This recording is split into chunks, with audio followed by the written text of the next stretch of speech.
Hello, and a very warm welcome to the latest episode of Comics Over Coffee.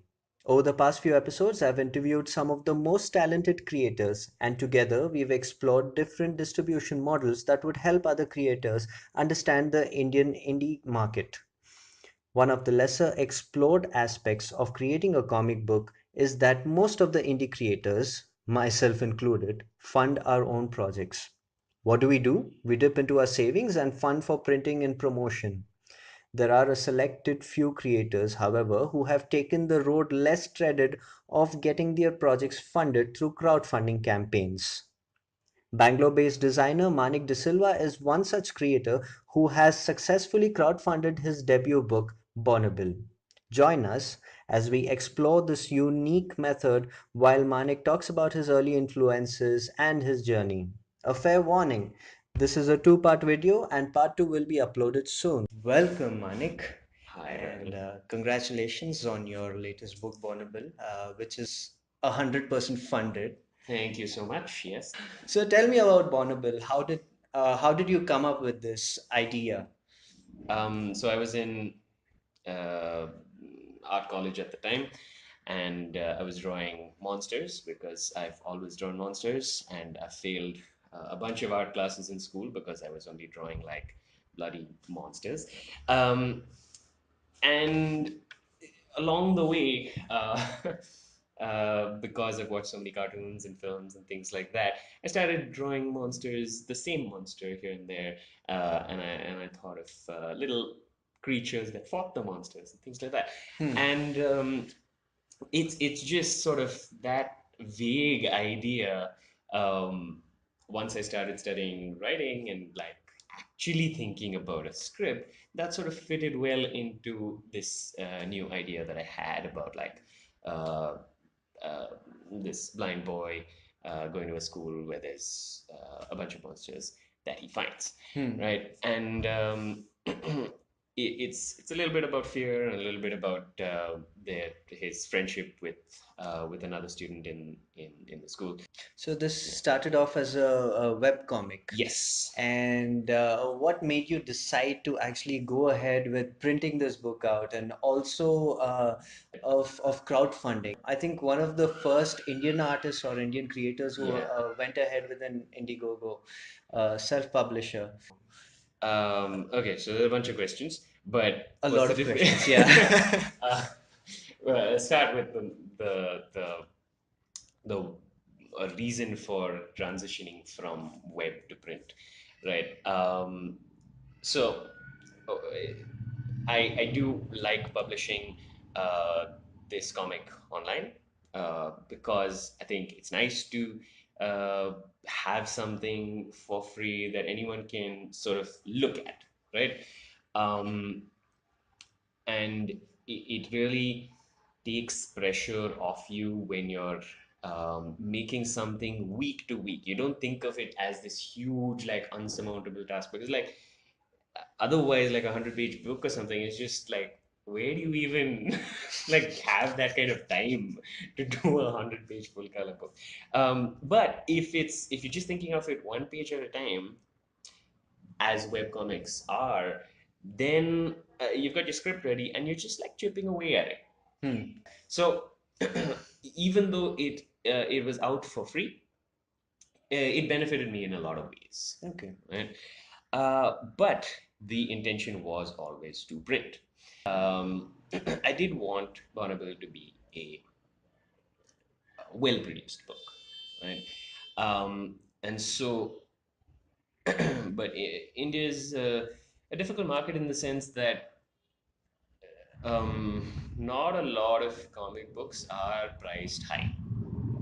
It's and there are well-produced comic books. I'm not saying that, but the pricing, if you had to take an average, is on the lower end, But right? then again, that's because we're competing with all these giants like Exactly, DC and exactly. Marvel. And so, because of that competition, Yeah. there's a sort of necessity to try and like keep the price as low as possible to open the market up to more readers because you want to be welcoming to readers, Exactly. like trying out new things and stuff like that. Um, But in my particular case, since my entire comic is online for free, right?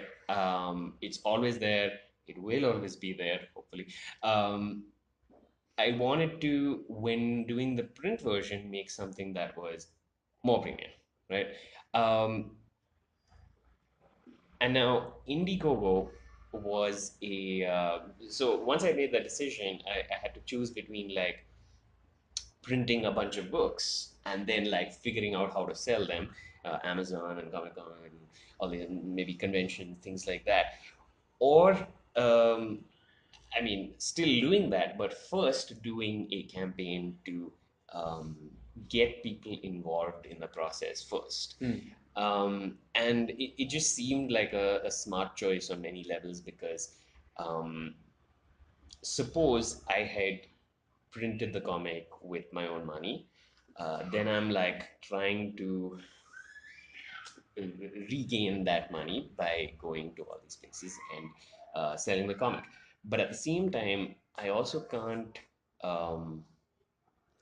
like the opportunity to advertise myself is much greater when it's an Indiegogo campaign or a crowdfunding campaign because it just feels so tangible. It's not like just buy my book. It's helped me reach this target. Right. So it just the messaging is very different. And like I feel like it's a much more open messaging. Right. That um that people are much more willing to like share and help and like make connections and like put you in touch with people and like all that I think has happened because of the crowdfunding aspect. What's the difference between Kickstarter and Indiegogo? Kickstarter and Indigo are almost very similar services. They do the same thing. They are a platform for other people to host time-bound projects with a fixed sort of funding goal in mind, and deliver those products to people who back. One of the main differences is that Kickstarter is not in India yet. Yeah. Right.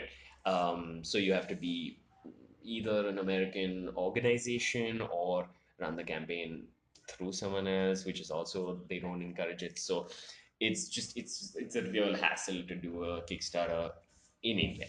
And the second difference is that Kickstarter is always a all or nothing campaign, which means if you don't reach your goal, none of the credit cards are charged, right? And the project does not go forward, right?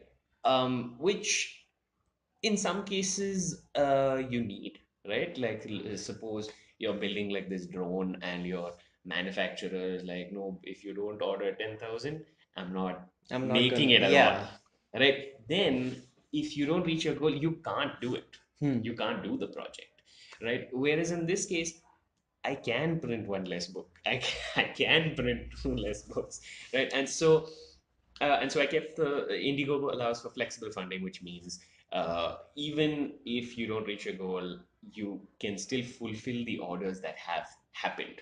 You still deliver those books. You still do it. That's definitely It's an not like a upside. deal off Yeah. kind of thing. So, being a self-publisher, Yes. I've seen that a lot of self-publishers like myself, and then there's George and Pagal Canvas. And, Yeah, yeah. I mean, since we're completely working on the projects that become a major part of our lives, even though it's a full-time job, we don't really have some sort of a financial support to help us help us sustain ourselves, which is why most of us take up full-time jobs or maybe just freelance throughout the year. No Christmas, no Holi, no Eid, no nothing like that. So how do you try and sustain yourself? Do you have a day job, or do you So freelance? so I have never had a full-time job. I went to do a painting degree at Chitragala Parishad, and after that, during that, I started taking small jobs here and there, right, which could be counted as freelance. A little bit of illustration here, so maybe some logos, maybe some mascots, just random things. Whatever came my way, I just wanted to do it. Post my degree. I ended up continuing that work on the side, as well as um, working with my brother who was running a design firm at the time. So we made a lot of websites, did a lot of design work for many companies, and that sort of formed my basis of knowledge in design. So then I had both illustration knowledge and design knowledge to like play with in my freelance work. So it is it is not one type of work that has sort of sustained me for a while. It is a lot of different Yeah. things. It's a sort of combination of many different things.